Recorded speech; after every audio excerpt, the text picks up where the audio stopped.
সাইয়েদনা হযরত ইমামে হোসেন রাদিয়াল্লাহু তাআলা আনহু নবী পাকের পাগড়ি মোবারকটা মাথায় বেঁধে নিলেন, হাতে জুলফিকার নামক তলোয়ারটা হাতে নিয়ে আর ঘোড়ার পিঠে সওয়ার হয়ে এক পা দুপা করে এগিয়ে যাচ্ছে। কুফার ওই সমস্ত দেখতে পাওয়া যায় কুফার ওই মুনাফিকের দলেরা তাকিয়ে তাকিয়ে বারে বারে দেখে আর সামনের দিকে এগোতে পারে না, কারণ তাদের বিশ্বাস মনে মনে ধারণা তৈরি হয়ে গিয়েছে যে ব্যক্তিটা ওই আপনার ঘোড়ার পিঠে হয়ে আমাদের দিকে এগিয়ে আসছে ওটা ইমামে হোসেন নয়, ওটা জানো স্বয়ং রাসূলুল্লাহ। একবার জোরে বলুন না। আল্লাহ রসুলের সুরাত অনেকটা, চেহারা মোবারকের অনেকটা আপনার মিল পাওয়া যেত সাইয়েদনা হযরত ইমাম হোসেনের চেহারার সঙ্গে মিলে যেত। একবার জোরে বলুন। আর তার উপরই রাসূলুল্লাহ সেই জিহাদের পোশাকটা পরেছে। কথা বুঝতে পেরেছেন? হাতে তলোয়ার নিয়ে যখন টুকটুক করে এগিয়ে আসছে কাদের দিকে? কাফেরদের দিকে, মুনাফিকদের দিকে। দাড়িওয়ালা টুপিওয়ালা, দাড়িওয়ালা টুপিওয়ালা জুব্বাওয়ালা এগিয়ে আসছে। ওই সমস্ত কুফা ওই মুনাফিকের দলেরা দেখে বলেছিল, এ সর্বনাশ, কার সঙ্গে জিহাদে নামবো আমরা? এ তো স্বয়ং রাসূলুল্লাহ আজকে জিহাদের ময়দানে এসেছে, কার বিরুদ্ধে তলোয়ার তুলছি? শিগগিরই পালা। পালাতে শুরু করলেন। একবার জোরে বলুন। ওই জোরে হলো কই? হ্যাঁ, পালাতে শুরু করেছে। ব্যাস, পেছন দিক থেকে আওয়াজ দিচ্ছে, কে? আব্দুল্লাহ বিন জিয়াদ। এই পালিয়ে যাচ্ছিস কোথায়? পেছনে আসলে তোদেরকে মারবো আমি। জিহাদের ময়দানে নেমেছিস, সামনে এগো, পেছনে আসলে মারবো। দেখেছেন আব্দুল্লাহ বিন জিয়াদ, ওর মাথায় পাগড়ি আছে হলো। কথা বুঝাচ্ছেন না নাকি? ওর মুখে দাড়ি, ও জুব্বা পরা। চল সামনে চল, পেছনে আসলে মারবো, পেছনে আসলে তোদেরকে কতল করবো আমি। অসহায় যে মুনাফিকের খপ্পরে পড়ে আমরা মুনাফিক হয়ে গেলাম। অবস্থা, সিচুয়েশন আর পাল্টানোর নেই। চল কি হবে, আগে বাড়িয়ে গেল। ইচ্ছার বিরুদ্ধেও কিছু কাজ হয় জানেন তো? ইচ্ছার বিরুদ্ধেও কিছু কাজ হয়। সঙ্গে সঙ্গে সামনে ঝাঁপিয়ে পড়লেন হযরত ইমাম হোসেন, তলোয়ার চালানো শুরু করলেন। আল্লাহু আকবার বলে। একবার জোরে বলুন না। আল্লাহু আকবার মানে কি বলেছিলাম? আল্লাহ মহান, শ্রেষ্ঠ, বড়। ব্যাস। ভাইরা মানো জনেরা, মুরব্বিয়ান গনেরা, হযরত ইমামে হোসেন রাদিয়াল্লাহু তাআলা আনহু তলোয়ার দিয়ে শুরু করলেন। এ জনেরা, মুরব্বিয়ান গনেরা, মারতে মারতে মারতে মারতে যখন কচু গাছের মতো সব শুইয়ে ফেলছে, ওরা দিশা না পেয়ে হযরত ইমামে হোসেনের সামনে কেউ যেতে পারছেন না। ফুরাত নদীর সাইডটা পুরো খালি করে ফেলেছে। হযরত ইমামে হোসেনের মনেতে প্রশ্ন চলে এলো, একটুখানি আজলা বলে পানিটা একটু পান করে নি, ক্লান্ত মনে হচ্ছে। হযরত ইমামে হোসেন রাদিয়াল্লাহু তাআলা আনহু ফুরাত নদীর কিনারে গিয়ে আজলা বলে পানি তুললেন। ও নওজওয়ানেরা, মুরব্বিয়ানে গনেরা, হযরত ইমামে হোসেনের পানিটা আজল ভরায় রয়ে গেল। চিন্তা করতে লাগলেন, হুজুর চিন্তা করতে লাগলেন, আমার সাথী সঙ্গীগুলো সবাই পানি পিপাসিত, তারা পানি পিপাসার্ত অবস্থাতে দুনিয়া ছেড়ে শাহাদাতের সুরা পান করে চলে গেছে।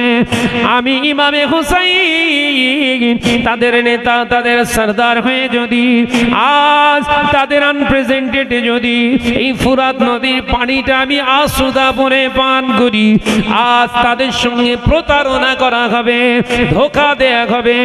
ইসলাম ধোঁকাবাজদের পছন্দ করেন না। আমার নানা জান পৃথিবীর জমিনে তিনি ধোঁকা দেননি, আমি তার বংশের মানুষে আমি তারা নাতি হয়ে কি করে ধোকা দিই? না না না, কিয়ামতের দিন নানা জানের সামনে দাঁড়াতে পারবো না। তাই তিনি আজলা ভরা পানিটা আবার ফেলে দিলেন। জোরে বলুন সুবহানাল্লাহ। জোরে হবে না? এটার নাম হলো হক। এইটাকেই আজকে আমরা বর্জন করেছি। ও দেখতে পাইনি তো, খেলে না, ও নেই এখানে, খেলে এই কথা বলছেন না কেন? চুপ করেছেন কেন? ও নেই, দেখতে পাচ্ছেন না, খেলে। আরে ও জানে না তো লেখা। হক মেরে মেরে, হক মেরে মেরে বড় হুজুর হয়ে ঘুরছি। হ্যাঁ, হক মেরে মেরে বড় বড় হুজুর হওয়া যেত। বড় হুজুর হওয়া যদি হতো, হক মেরে মেরে দুনিয়ার জমিনে যদি বড় হুজুর হওয়া যেত, শয়তান তো আগে বড় হুজুর হয়ে যেত। যে দুনিয়ার জমিনে হককে আদায় করে তাই হুজুরগিরি করো। এতিমের মাল, গরিবের মাল, হ্যাঁ, দুনিয়ার জমিনে কালেকশন করেছো 14,000, 15,000, 16,000 কালেকশন করেছো।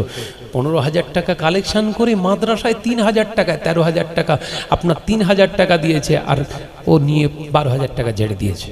জিজ্ঞাসা করছে, হ্যাঁ তা 3,000 টাকা দিচ্ছিস কেন? বলে, পাগল, আমি খেটেছি, আমি তো বেশি লোভ। চাঁদা তুলেছিল কাদের নাম করে? এতিমদের খাওয়াবে। ওরও বাপ নেই, ও এতিম। কথা বুঝতে পারছেন না নাকি? চলছে, এটা ট্রেড চলছে সমাজে, মুসলিম সমাজে। আমরা তাদেরকে ইসলামের হোতা বলে জানি। ইসলামের হোতা কোনো কাজ করে না, কিচ্ছু করে না, জলসা জুলুস করে, আবার টাকাও চায় না, টাকা চেয়ে ওয়াজ করে না, হারাম। প্রপার্টি দেখি কয়েক কোটি টাকা, কি করে এলো ভাই?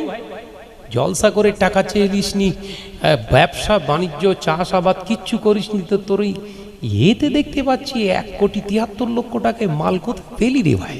বলে, অত কৈফিয়ত তোমার দেওয়া যাবে না।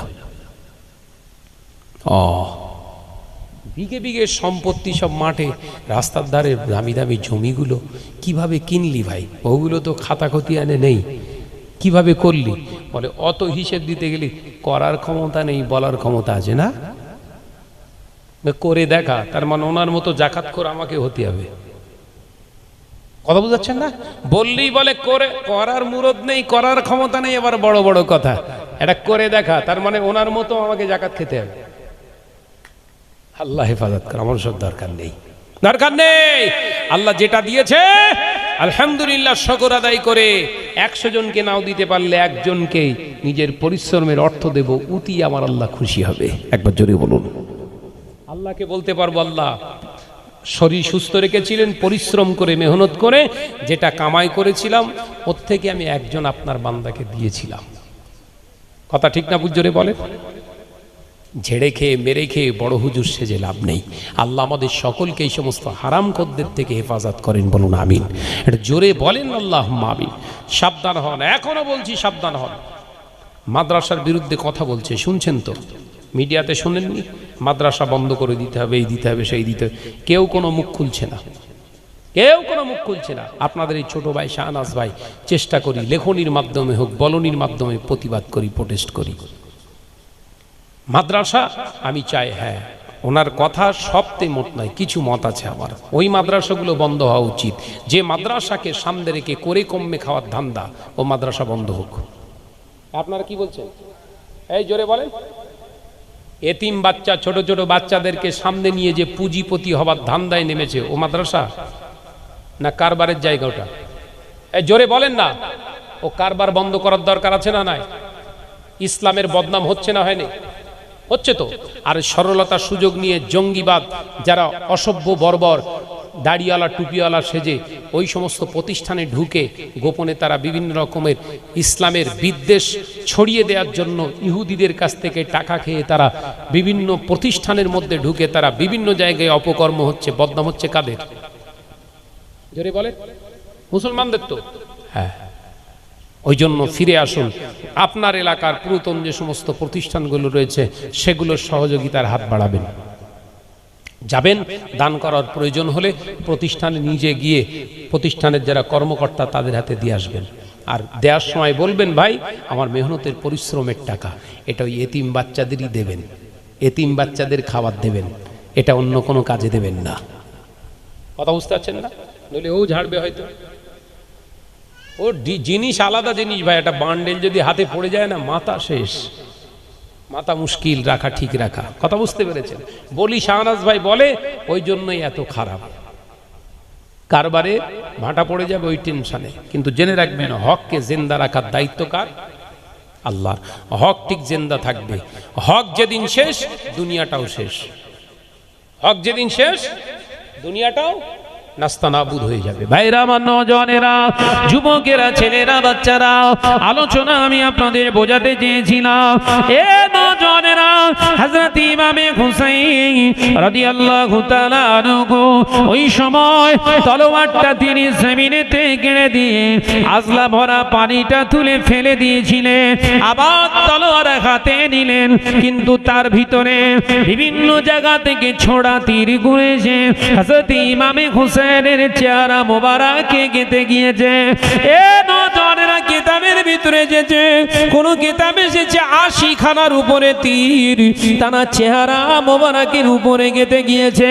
হযরত ইমামে হুসাইন রাদিয়াল্লাহু তাআলা আনহু ওই জিহাদের ময়দানে, কারবালার ময়দানে নিজে শহীদ হয়ে গিয়েছে, কিন্তু অন্যায়ের সামনে মাথা নত করেননি, অন্যায়কে মেনে নেননি। এ নওজওয়ানেরা, মুরব্বিয়ানে গণেরা, হযরত ইমামে হুসাইন আজকে প্রায় কিছু কম বেশি বা আপনার 1400 বছর তিনি দুনিয়া ছেড়ে চলে গিয়েছেন। 1400 বছর প্রায় দুনিয়া ছেড়ে চলে গিয়েছেন। সেদিনা ইমাম হোসেনকে আমরা দেখিনি, তিনি কেমন ছিলেন, দেখতে কেমন ছিল, চেহারা কেমন ছিল, আমরা তানাকে কেউ দেখিনি। এ মল্লিকপুরের মুসলমানেরা, কিন্তু ইমাম হোসেনের জন্য আজকে ইসালে সওয়াব এখানে হযরত ইমামে হুসাইনকে কেন্দ্র করে সব রাসানির মাহফিল গুলো হচ্ছে। তার কারণ হলো এটা, হযরত ইমামে হুসাইন সত্যকে জিন্দা রেখে পৃথিবীর জমিনকে জানান দিয়ে গিয়েছে, আমি ইমাম হুসাইন চলে গেলাম, হককে বাঁচিয়ে রেখে গেলাম, শিখিয়ে গেলাম। ও নানা জানের উম্মতেরা, জীবন দিয়ে দেয়া যায় সত্যের জন্য, জীবন বিসর্জন দেয়া যায়, অন্যায়ের কাছে মাথা নত করা যায় না। আমি ইমাম হুসাইন জানিয়ে দিয়ে গেলাম, জান বাঁচানো ফরজ নয়, ঈমান বাঁচানো ফরজ।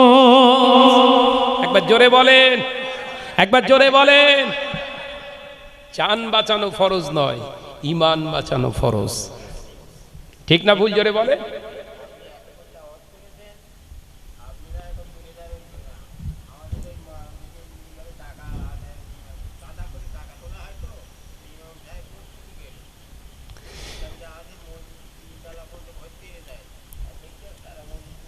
যে আমার সোনার মালিকেরা, ওই জন্য তো আফসোস আজকে আমরা মুসলমানেরা, আজকে আমাদের দুরবস্থার কারণ তো আজকে বাস্তব চিত্র তো এটাই। বাবাজি কেন বলছে? হ্যাঁ, আজকে যদি এই টোটাল পাড়ার লোকগুলো এসে আজকের এই আপনার এই মল্লিকপুরের এই মজলিসে আসতো, এরকম মাহফিল আরও 3টে প্যান্ডেলের দরকার হতো। কথা ঠিক না ভুল? জোরে বলেন। এরকম 3টে প্যান্ডেল আরও দরকার হতো, কিন্তু আসে না। ওলি আফসোস করে লাভ নেই রে ভাই বাবাজি, ওলি আফসোস করে লাভ নেই। আফসোস তো তারা করবে, আজকে আফসোস আপনি করলে তারা তো জয়ী হয়ে গেল। আপনি আফসোস করবে না, আফসোস তো তারা করবে যখন তারা ইন্তেকাল হয়ে যাবে, যখন তারা বিপদে পড়বে, মুসিবতে পড়ে যাবে। আল্লাহ পাক এই মজলিসের চিত্রটা ওদের সামনে তুলে ধরবে। দেখ, তোর গ্রামই হয়েছিল আমার কোরআনের মজলিস, হকের মজলিস, সেটা ছেড়ে দিয়ে বাড়িতে হই হই করে ঘুমিয়ে পড়েছিলিস, বিরাট ইয়ারকি ঠাট্টা করে, মস্তি করে, গোশত দিয়ে খানাপিনা করে, কুটুম আপনার দাওয়াত করে এনে খাইয়ে খেয়ে ঘুমিয়ে পড়েছিলিস। কেউ তোরা ওখানে যাসনি, কিন্তু দেখ আমি আল্লাহটা আমার কুদরতি ক্ষমতায় আমি ভিডিও সেট করে রেখেছি। আজকে তোর সামনেই বলছি, বল এরা জান্নাতে যাবে না, তোকে জান্নাতে দেবো। তখন আফসোস করবে, তখন আফসোস করবে, ইস যদি আমি যেতাম জীবনের কিছু গুনাহ মাফ হয়ে যেত, আমলের পাল্লাটা ভারী হতো। আজকে আমার আমল বলে কিছু নেই, হককে স্বীকার করতে পারিনি, ন্যায়কে প্রতিষ্ঠিত করতে পারিনি, এই দোষে দণ্ডিত হয়ে আজকে আমাকে জাহান্নামী ঘোষণা করা হচ্ছে। আজ আমি আফসোস, হায় আফসোস, আমাকে দুনিয়ায় আর একবার যদি সুযোগ দিত। আল্লাহ বলল, দুনিয়ার জমিনের সুযোগ আমি একবার দেই। কবার? জোরে বলে, একবার। একবার সুযোগ, এই একবারটাই কাজে লাগানোর দরকার। তাই মল্লিকপুরের নজন যুবক ছেলে মুরব্বিয়ানগণেরা, আমি আপনাদের ভাই হিসাবে এটাই বলে দিতে চাই, দুনিয়ার জমিনে আছি আমরা, কালকে থাকবো এর কোনো গ্যারান্টি নাই। যতক্ষণ দুনিয়ার বুকে বেঁচে থাকবেন, যত সময় পেয়েছেন এই সময়টাকে কাজে লাগানোর চেষ্টা করুন। কে তোমার ডাকে সাড়া দেবে না দেবে ও চিন্তা ছাড়ো। আল্লাহ রসুল ওই চিন্তা করলে দাওয়াতই দিতেন না, কারণ তানার প্রথম বিরোধী করেছিলেন তানার নিজের চাচা। ঠিক না ভুল? জোরে বলেন। প্রথম দাওয়াতি কালেমার বিরোধিতা করেছিলেন কে? নিজের চাচা। আল্লাহ রসুল যদি ওই চিন্তা করতেন, আমার চাচা যখন বিরোধী করছে, আল্লাহ আমি পারবো না। আল্লাহ বললেন, আল্লাহু আকবার, আমি তোমার কাছে তো বড়, তোমার চাচা না। একবার জোরে বলুন না। কই জোরে হলো? কই ঝেড়ে হলো? কই? আল্লাহ, আমি যদি তোমার কাছে মহান হই, বড় হই, শ্রেষ্ঠ হই, চাচা তো তোমার কাছে চুনোপুটি। চাচা ছাড়ো, জমিন আমার, আমার হুকুম চলবে। একবার জোরে বলুন। ওই জন্য কে আসবে না আসবে, কে দেবে না দেবে দেখে লাভ নেই। এত লাইট প্যান্ডেল যদি নাও হয়, তো সে হারিকেন আবার ফিরিয়ে আন। এত লাইট কায়দা যদি নাও হয়, চাঁদার অভাবে, টাকার অভাবে যদি নাও দিতে পারিস, আমি বলি তো ওপেন, আপনাদের নেক দুয়ায় আমি তো জলসা মাহফিলে আল্লাহ ঘোরাচ্ছে সসম্মানের সঙ্গে। বলে আসি, এত কায়দা, এত লাইটিং দরকার নেই। সারা গ্রামে লাইট দিতে হবে না, 50টা টিউবলাইটের জায়গায় 4টে টিউবলাইট দিয়ে শুধু মজলিসটা আলো থাকলেই হবে। কথা বুঝতে পারছেন না? 100 বাঁশ লাগিয়েছিস, 100 বাঁশ ফেলে দে। 6খানা বাঁশে যদি প্যান্ডেল হয়, ওই উপরে ত্রিপল দিয়ে তাই হোক। 4খানার জায়গায় যদি 2খানা টিউবলাইট হয়, ওই দিয়ে কর। 10টা মাইক লাগানোর দরকার নেই। জলসা মাহফিল হবে, মসজিদের মাইক একবার জুম্মার দিনে হুজুরকে দিয়ে বলিয়ে দিবি, আগামী সপ্তাহে, আগামী তারিখে, এই তারিখে জলসা আপনাদের দাওয়াত থাকলো। যার কোরআনের প্রতি মহাব্বত থাকবে এমনি আসবে। আগে জলসা হতো কি করে? এখন এত লাইটিং ফাইটিং ইয়েটিং টিটিং লাগছে কেন? যত চুলকুনি বাড়বে তত চুলকুতি ভালো লাগবে। কথা বুঝতে পারছেন? চুলকানি কমান, দেখবেন আপনি নিরাপদ থাকবেন। এ তো সব হচ্ছে সব আমাদের গায়ের চুলকানি। কথা বুঝতে পারছেন না? জলসার ট্রেডগুলো এরকম হয়ে গেছে, জলসার চিন্তাধারা আমাদের হয়ে গেছে। এবার বড় বাজেট করে একদম লাইটিং গেট করবে। তো এই দেখেছেন জলসা, আপনাদের নেক দোয়াই, আপনাদের গ্রামের সন্তান আমার শ্রদ্ধেয় মশিউর রহমান ভাই, উনিও যান বিভিন্ন বাংলার প্রান্তে। এমন এমন জলসার লাইট আছে, টোটাল গ্রামটাই হচ্ছে বোর্ড লাইট। বোর্ড লাইট বোঝেন? বোর্ড লাইটে লাইটিং করা, শুধু লাইটিং এর পেছনে খরচা 3.5 লাখ টাকা। টোটাল গ্রামে লাইট। উপকার কি? জিরো। উপকার কি বলবো? জিরো। 3.5 লাখ টাকা। বহু জলসা আমি শাহনাজ কেটে দেই, তোদের জলসায় যাব না। কেন ভাইজান? নজরানাই শেষ কথা নয়। তোরা যেই অপব্যবহার, অপচয় করছিস, ইসলাম সাপোর্ট করে না। আমি শাহনাজও করব না, যাব না, আমার দরকার নেই। বাড়িতে চুপচাপ শুয়ে থাকবো, একটু কিতাব দেখবো, বাচ্চাদের কাছে, বিবির কাছে থাকবো। কথা বুঝতে পারছেন না? আমারও দরকার নেই। বহু জায়গায় কেটে দিয়েছি, কারণ আমার পীর, বাংলা আসামের হাদি মুফতি আজম মেজলা হুজুর পীর কেবলা রহমাতুল্লাহ এগুলো পছন্দ করতেন না। এগুলো পছন্দ করতেন না। আমরা তরিকাপন্থী মানুষ, ওই ভণ্ডামি করে বেড়াই না। আমি অমুকের মুরিদ, অমুকের মুরিদ, অথচ খোঁজ নিয়ে দেখছি কিচ্ছুই না। কথা বুঝতে পারছেন না? শুধু একটু করে কমবে খাওয়ার ধান্দা। কথা বুঝতে পারছেন? আমার নজনের যুবকেরা, ছেলেরা, বাচ্চারা। ওই জন্য বলি, আগে সেই হারিকেন, সেই হ্যাচাক, তাই তো বাবুজি? হ্যাচাক না? হ্যাঁ, হ্যাচাকের সব দলের মানুষ রয়েছে এখানে। হ্যাচাক ধরিয়ে জলসা হতো। ওফ, সে ছোট ছোট মাইক মতো, হ্যাঁ, একচোঙা মাইক টাইপের লাগিয়ে দিল দুটো। লোক জায়গা দিতে পারে নে। এই আজকে এনার্জি ক্রাইসিস হয়ে যাওয়ার মূল কারণ কি? এখানে জলসা হচ্ছে, ওই পাশে একটা মেলা বসেছে, মেলাতে অস্থির লোকজন, একদম ছেলে মেয়ে সব জ্যাম হয়ে গেছে। এলাকার যত বোনাই এসে হাজির, এলাকার যত বোন এসে হাজির, এলাকার বোনের ননদরা এসে হাজির, চাস্তো বোনের ননদরা এসে হাজির, আপনার পাতানো ভাই থেকে শুরু করে মিসকল ভাই থেকে শুরু করে সব এসে হাজির, একদম লোটর পোটর যত রকমের সব ঘ্যাচড়া খিচুড়ি সব হয়ে গেল, জলসার 12টা বেজে গেল। এই কথা ঠিক না ভুল জোরে বলেন ভাই? হ্যাঁ, এই ট্রেডগুলো বন্ধ করুন, এই ট্রেডগুলো বন্ধ করুন, জলসা হবে, চুপি চুপি জলসা দেন। গ্রামের মানুষগুলো এক জায়গায় হলে এনাফ, গ্রামের মানুষগুলো এক জায়গায় হলে এনাফ। আপনারা বলুন, মল্লিকপুরের যে মানুষগুলো আপনারা মুসলমানরা বসবাস করেন, আপনারাই যদি এখানে এসে বসতেন, এরকম 3টে প্যান্ডেলের দরকার হতো তো? হতো না? তাহলে বাইরের মানুষের জলসায় দাওয়াত দেবেন কেন? কথা বুঝতে পারছেন না? চিন্তা ভাবনা করে আমাকে আপনাকে এগুতে হবে, আমাদেরকে এগুতে হবে চিন্তা ভাবনা করে। আবেগী ইসলাম আসেনি, ইসলাম বিবেকের ভেতর দিয়ে এসেছে। কথা বুঝতে পেরেছেন? খুব চিন্তা ভাবনা করে চলুন। আল্লাহ আমাদের সকলকে সেই মতো চলার তৌফিক দেন।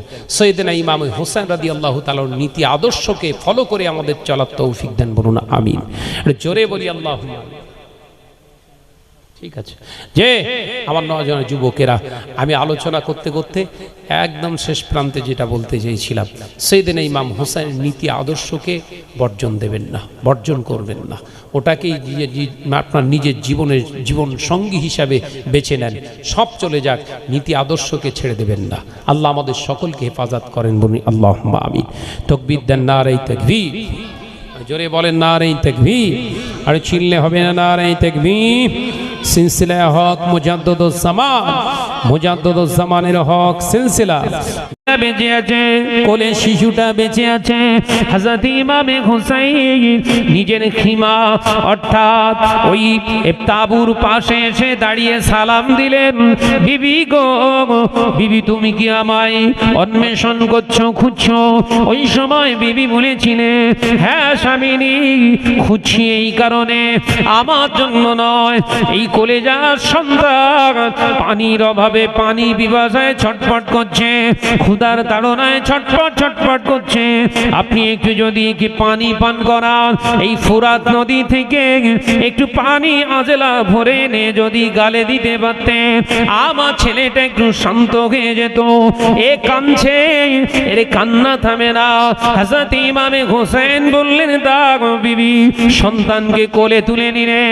হযরত ইমামে হোসেন কোলে যার লাগ, হযরত ইমামে হোসেন সন্তানকে কোলে তুলে নিয়ে বিবিকে বললেন, বিবি খবরদার খিমা থেকে বেরিও না, ওই আপনার তাবু থেকে বেরিয়ে পড়ো না, কারণ পর্দা করা আল্লাহ পাকের হুকুম, খবরদার আল্লাহর হুকুমকে ভায়োলেট করবে না।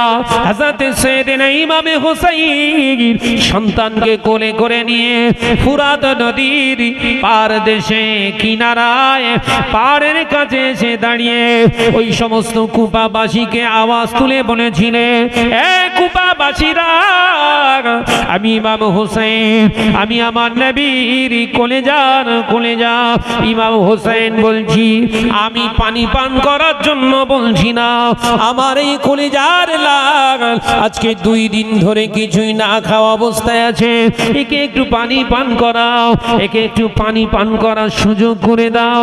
হযরত ইমামে হোসেন বারবার আওয়াজ তুলে তুলে বলে, কিন্তু এই পাষাণ্ড মুনাফিক দাড়িওয়ালা টুপিওয়ালা পাগড়িওয়ালাদের কোনো কানে ঢোকেনি, কারণ মুমিনের চিৎকারের আওয়াজটা সবার কানে ঢুকতে পারে, মুনাফিকদের কানে ঢোকে না। কাফেরের কানে ঢুকতে পারে, মুমিনের কান্নার আওয়াজটা পৃথিবীর বেদিন বেঈমানদের কানে ঢোকে সহজে, কিন্তু এই মুনাফিক মার্কা মুসলমান যারা, এদের কানে ঢোকে না। কেন বলেন তো? মুনাফিকরা শুনেও না শোনার ভান করে। এ মাথায় ঢুকছে? মুনাফিকদের ক্যারেক্টার দেখে না দেখার ভান করে, শুনে না শোনার ভান করে, এরাই হলো জাহান্নামী। এ বহু মুসলমান আছে সব, হ্যাঁ আছে না? নাই কথা বলছেন না কেন? জানতে পারছি ও চোর, তবু ওর হয়ে গীত গায়। জানতে পারছি ও ঝাড়াপাটি, তবু ওর হয়ে গীত গায়, দাড়িওয়ালা টুপিওয়ালা। কেন? যদি কিছু পাওয়া যায়। এদের দ্বারা ইসলাম ধ্বংস হবে, এদের দ্বারা ইসলাম নষ্ট হবে। আমার নজনের যুবকেরা, হযরত সৈয়দনা ইমামে হুসাইন রাদিয়াল্লাহু তাআলা আনহু তিনি যখন বলছেন বারবার কাজ হচ্ছে না, এবার সন্তানটাকে 2 হাত মোবারক দিয়ে উপরে তুলেছে। যদি সন্তানকে দেখে ওদের মনে একটু দয়া হয়, কাফের বেদিন বেঈমানদের মনে দয়া হওয়া সম্ভব, মুনাফিকদের যদি বল না রে বাবা দয়া হবে না। ব্যাস ছোড়া তীর ঠাক করে এসেই গেঁথে গেছে।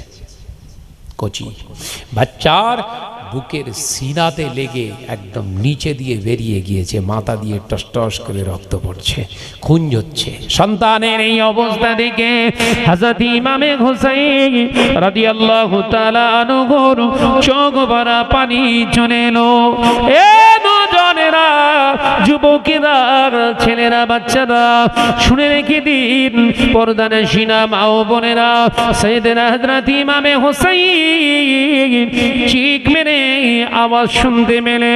কচি বাচ্চার আর কোনো আওয়াজ নাই, সারা শব্দ নাই। হুজুর বুঝতে পেরে গেছে পানি পান হয়ে গেছে, পানি পান হয়ে গেছে। দুনিয়ার কোনো পানি নয়, বেহেশতের শরাবান তোহরা। আল্লাহ পাক আল্লাহ তাআলার বেহেশতের দামি মূল্যবান পবিত্র পান করে নিয়েছে। এ নওজওয়ানেরা, মুরব্বিয়ান গণেরা, সন্তানকে বুকে জড়িয়ে রক্ত ঝরা অবস্থায় শিশুকে নিয়ে আর নিজের বিবির কাছে এসে সালাম দিয়ে বললেন, বিবি রে, ও আমার বিবি, দেখো দেখো ছেলে পানি পান করেছে, তবে দুনিয়ার কোন ফুরাত নদীর পানি নয় বিবি, সন্তান পানি পান করেছে, বেহেশতের পানি পান, দুনিয়ার পানি নসিবে হলো না। এ নওজওয়ানেরা, মুরব্বিয়ান গণেরা, হযরত ইমামে হুসাইন বললেন, সন্তান যখন শেষ হয়ে গেছে আর দেরি নয়, এবার আমার নানা জানের আসকানটা আমাকে তুলে দাও। আমার নবী পাকের জিহাদের সমস্ত পোশাকগুলো নিজে পরে নিলেন।